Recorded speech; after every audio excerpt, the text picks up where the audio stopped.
കടം വാങ്ങിച്ച് കേരളത്തിൽ ജനിക്കുന്ന കുട്ടിയെപ്പോലും കടക്കാരാക്കുകയാണ് ചെയ്യുന്നത്.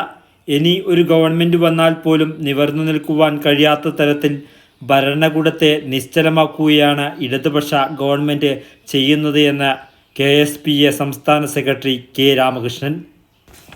Kerala state service pensioners association Cheruthazham മണ്ഡലം വാർഷിക സമ്മേളനം പ്ലാത്രയിൽ വെച്ച് ഉദ്ഘാടനം ചെയ്തുകൊണ്ട് സംസാരിക്കുകയായിരുന്നു അദ്ദേഹം.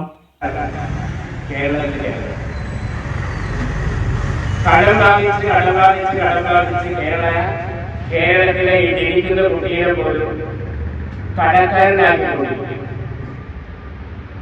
ഈ ഒരു ഗവൺമെന്റ് വന്നാൽ തന്നെ ഒന്ന് നിവർന്നു നിൽക്കാൻ പറ്റാത്ത രീതിയിൽ ഭരണകൂടത്തെ നിശ്ചലമാക്കുന്ന രീതിയിലേക്ക് ഈ ഗവൺമെന്റ് എത്തിയിരിക്കുന്നു. നമ്മുടെ ബഹുമാന്യനായ മുഖ്യമന്ത്രി ശ്രീ ഉമ്മൻചാണ്ടി ഭരിക്കുന്നത് ഉമ്മൻചാണ്ടി ഇറങ്ങിപ്പോകുന്ന കാലം വരെയുള്ള ഇത്രയിലെ കാലം ഭരിച്ച ഗവൺമെന്റുകൾ കടമുണ്ടാക്കിയത് 1 ലക്ഷം കോടിയും ഇല്ലാതെയായിരുന്നു. ഇന്ന് 4 ലക്ഷം കോടിയില് അധികമായി കടമായി.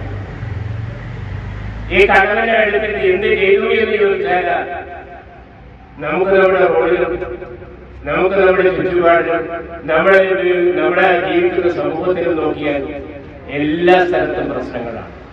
KSSPA മണ്ഡലം പ്രസിഡന്റ് VG മുരളീധരൻ അധ്യക്ഷത വഹിച്ചു. സംസ്ഥാന committee member P. Abdul Khader മുഖ്യ പ്രഭാഷണം നടത്തി.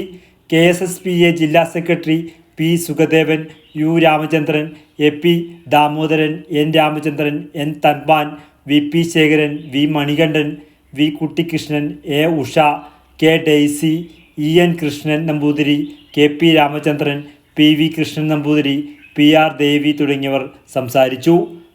വർത്തമാന ന്യൂസ് പഴയങ്ങാടി.